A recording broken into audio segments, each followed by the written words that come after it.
आज हम बात करेंगे टू हैव का यूज किस तरह से होगा, किस सेंस में होगा और कहाँ पे यूज होगा। प्रेजेंट में कैसे यूज होगा, पास्ट में कैसे यूज होगा और फ्यूचर में कैसे यूज होगा, उसके बारे में हम बात करेंगे। यूज ऑफ टू हैव का रूप प्रेजेंट टेंस में हैव हैज के रूप में यूज होता है, पास्ट में हैड और फ्यूचर टेंस में शैल हैव विल हैव के रूप में यूज होता है।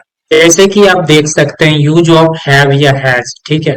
हैव हैव का प्रयोग जो है अनेक अर्थों में होता है। इनके अनेक अर्थों में से एक अर्थ है रखना और इससे अधिकार और संबंध का भाव प्रकट होता है। बाकी हैव का यूज जो है आप अच्छे तरीके से समझ तभी पाइएगा जब आप स्टोरी लिसनिंग कीजिएगा। स्टोरी लिसनिंग में आपको कहाँ पे किस तरह से किस सेंस में ज्यादातर यूज होता है उसके बारे में, सही स्ट्रक्चर के बारे में आपको पता चलेगा। ग्रामर में आपको ये पता चलता है स्ट्रक्चर में वह किस तरह से यूज होगा फॉर्मूला के द्वारा। बट आप स्टोरी लिसनिंग करते हैं तो स्टोरी में किस सेंस में कहाँ कहाँ यूज होता है वो भी आपको पता चलेगा। तो बेटर है जो ये सीखने के बाद साथ में साथ आप स्टोरी लिसनिंग भी कीजिए। चलिए हम आगे स्टार्ट करते हैं। और जैसे सबसे पहले ये चीजें हमेशा आप ध्यान रखिए, जैसे पर्सन का first person, second person, third person और सिंगुलर और प्लूरल का भी आपको ध्यान रखना है। जैसे कि फर्स्ट पर्सन में सिंगुलर आई के साथ भी प्लूरल में हैव का यूज होगा, सेकेंड पर्सन में हैव का यूज होगा और प्लूरल में भी हैव का यूज होगा।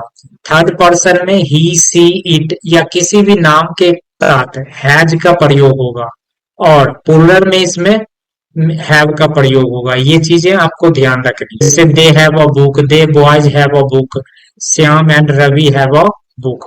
तो इस तरह से आपको ध्यान रखना है। कुछ सेंटेंस के द्वारा आप समझिए, जैसे कि मैं एक गाय रखता हूँ, संबंध बता रहा है मेरे पास एक गाय है, ठीक है। इस सेंस को यहाँ पे दिखा रहा है। आई हैव अ कार, मेरे पास एक किताब है, ठीक है।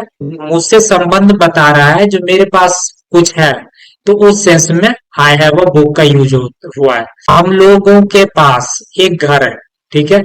ये भी संबंध दिखा रहा है जो हमारे पास कुछ है। वी हैव अ हाउस, तुम्हारे पास एक किताब है। You have a book, Sonam के दो पुत्र हैं। सोनम हैज टू सन। देखिए यहाँ थर्ड पर्सन सिंगुलर नंबर है तो हैज का प्रयोग हुआ। अब निगेटिव सेंटेंस देख लीजिए, जैसे आप बनाना चाहते हैं मेरे पास किताब नहीं है, I have not a book. Interrogative में आप बनाएंगे क्या तुम्हारे पास कलम है, हैव यू अ पेन। अब इसी का यूज जो है आप देखिए पास्ट टेंस में किस तरह से टू हैव का यूज होगा। हैड के रूप में यूज होता है इसमें। इसका प्रयोग भूतकाल में अधिकार या संबंध प्रकट करने के लिए हम करते हैं। जैसे कि मुझे एक हाथी था या मेरे पास एक हाथी था, इस सेंस में यूज हुआ है जो आपके संबंध को दिखा रहा है, ठीक है। I had a elephant, Suresh के पास समय नहीं था। Suresh had no time. Shyam के पास घर था, हैड श्याम अ हाउस।